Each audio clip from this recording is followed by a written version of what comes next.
appears to be ICE agents, and it appears that the protesters are trying to enter a federal building, and they are. Well, right now, these images obviously are police officers are surrounding and keeping.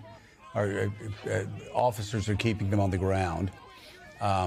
John? Yeah, we will keep an eye on this. But clearly a heated clash here. And this has been a concern all along. Minneapolis and St. Paul, right across the river, have been a bit of a powder keg. So we know that, of course, is where George Floyd was killed in 2020. It's, there's been ICE operations stepped up in recent weeks. The Trump administration has really levied accusations about fraud, singling out the Somali community in recent days. And now we are seeing these significant protests the day after the shooting of a woman in her car.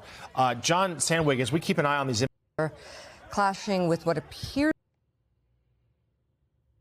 All right, so what we just watched, man, was a clip this morning from South Minneapolis. I think this is St. Paul at the Federal Building. I'm sorry. This is in St. Paul, Minnesota at the Federal Building. They out there protesting in front of the Federal Building. And like the caption say right there, a woman was shot and killed by ICE agents in Minneapolis yesterday. I did make a mistake. They did shoot and kill the woman in Minneapolis in a Somali community. But the lady was a white lady. She was a white woman. She had a wife in the car with her. And so they said she was trying to obviously get past ICE.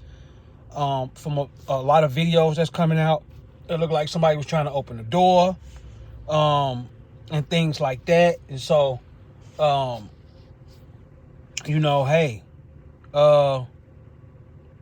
yeah, so I just wanted to bring y'all, the update on what's going on today in Minneapolis. Man, it's going down. This is the day after the killing of Renee. Her name was Renee. She was killed in the Somali community with all the protests that's going on for ISIS. I believe she was out there protesting as well over there.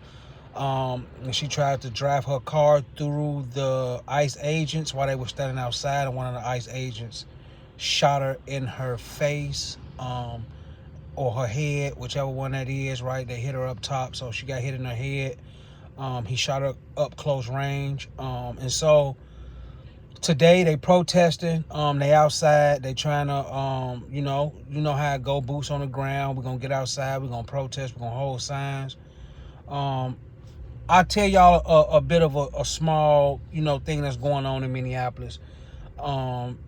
Minneapolis is sort of mad at the black community. They feel like we should be out there protesting with them like they did for George Floyd. And so I got a feeling they're going to try to make this a racial thing, even though the black community had nothing to do with this.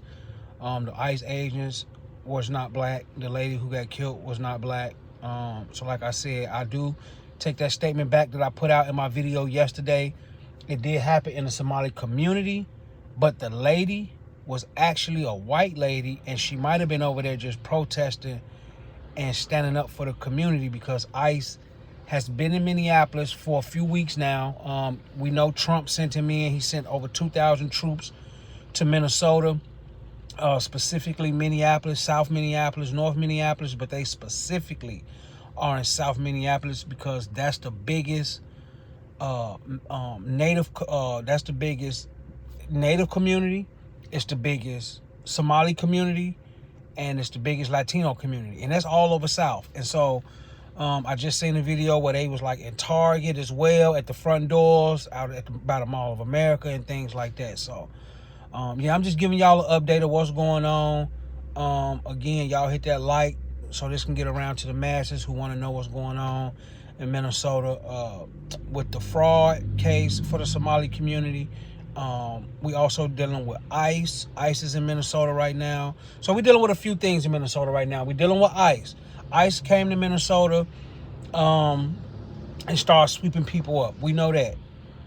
Then we're dealing with a fraud. The Somali community was indicted on fraud charges, and they were indicted. They said that it was about $1.5 billion where they fraudulently.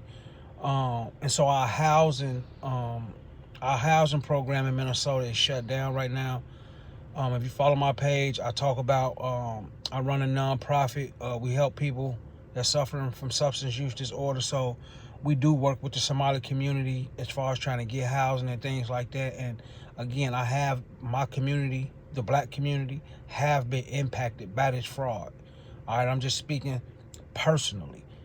My organization, the people that I serve, this did hurt them because I gave them over 300 applications and none of my people got housing, maybe 5. And this is the black community that the Somalis put their organizations in and say, we got housing, we want to help you, we want to do this and do that.